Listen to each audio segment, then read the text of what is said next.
Avez-vous déjà pensé que Dieu avait tout prévu dès le commencement? Que tout ce que nous voyons dans la création faisait déjà partie de son plan parfait? Eh bien, détrompez-vous. Dieu n'a pas tout créé au commencement, et il a parfois modifié son dessein à cause des actes humains.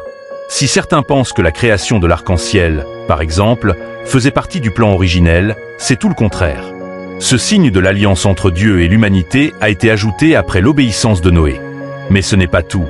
Dans la Bible, d'autres événements montrent comment Dieu, dans sa grandeur et sa miséricorde, répond aux actions des hommes, redéfinissant parfois ses décisions. Aujourd'hui, nous allons plonger dans ces mystères et découvrir les moments où Dieu a modifié son plan pour honorer la foi et les actes des croyants. Restez avec nous jusqu'à la fin de cette révélation puissante. Partie 1. L'arc-en-ciel et l'acte de Noé. L'arc-en-ciel est l'un des symboles les plus puissants de la Bible, et pourtant, il n'a pas toujours existé. Après le déluge, dans Genèse 9 verset 13, Dieu dit à Noé: « J'ai placé mon arc dans la nuée, et il servira de signe d'alliance entre moi et la terre. » Ce n'était pas un simple phénomène météorologique. C'était une intervention divine, une création nouvelle qui symbolisait la promesse de Dieu de ne plus détruire la terre par un déluge. Avant ce moment, l'arc-en-ciel n'était pas apparu. Dieu avait créé le ciel, la terre, les étoiles, mais l'apparition de l'arc-en-ciel est une réponse directe à la foi, à l'obéissance et la reconnaissance sincère de Noé. Il a non seulement suivi les instructions divines pour construire l'arche, mais il a également offert un sacrifice de reconnaissance à Dieu après le déluge, une action qui a touché le cœur de Dieu et a ouvert la porte à cette nouvelle création. Dieu, par cet acte, nous montre qu'il est flexible, qu'il est prêt à ajouter des éléments à son plan lorsqu'un homme fait preuve de foi, d'obéissance et de dévotion. Ce n'est pas seulement un arc dans le ciel, c'est une déclaration divine. Je suis fidèle à mes promesses. L'arc-en-ciel devient un rappel constant de l'alliance entre Dieu et l'humanité, une alliance renouvelée grâce à l'action de Noé. Partie 2. L'intercession d'Abraham et le changement de plan pour Sodome. Abraham est un autre exemple frappant où les actes d'un homme ont poussé Dieu à ajuster son plan.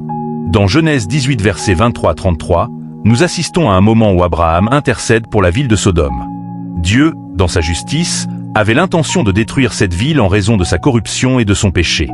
Mais Abraham, en véritable intercesseur, s'adresse à Dieu: « Éloigneras-tu aussi le juste avec le méchant ?» Abraham plaide pour la ville, demandant à Dieu de sauver les justes qui s'y trouvent. Ce dialogue entre Abraham et Dieu est fascinant. Dieu ne change pas sa nature juste, mais il permet à Abraham d'intercéder, d'exprimer son cœur et de négocier avec lui. À chaque fois qu'Abraham demande la clémence pour un nombre plus petit de justes, Dieu répond positivement. Finalement, bien que Sodome n'ait pas été épargnée, cette scène révèle une vérité profonde. Dieu est prêt à modifier son plan pour la cause des justes, pour ceux qui cherchent sa miséricorde. Cette intercession nous montre que Dieu, tout en étant souverain, réagit aux actions humaines. Abraham, par sa prière fervente, a permis une réévaluation divine. Ce moment illustre comment l'intercession et les actions humaines peuvent influencer, dans une certaine mesure, la direction que prend le plan divin. Partie 3. L'appel au repentir et l'adaptation divine. Dans Ézéchiel 18 versets 21 à 22, Dieu annonce un principe fondamental, la possibilité de changer de direction. Il déclare: « Si le méchant revient de tous les péchés qu'il a commis, s'il garde toutes mes lois et agit selon la justice et l'équité, il vivra, il ne mourra pas. » Ici, Dieu nous révèle une autre facette de sa flexibilité. Il ne tient pas à ce que les hommes périssent, mais il veut que ceux qui se détournent de leurs mauvaises voies puissent trouver la rédemption.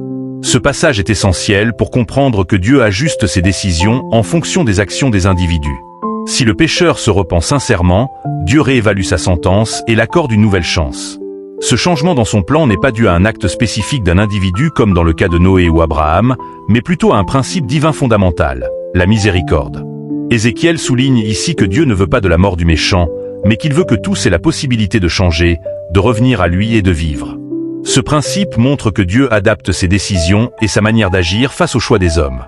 Il répond aux prières de repentance, modifiant ainsi le cours des événements en fonction de la volonté des individus de changer.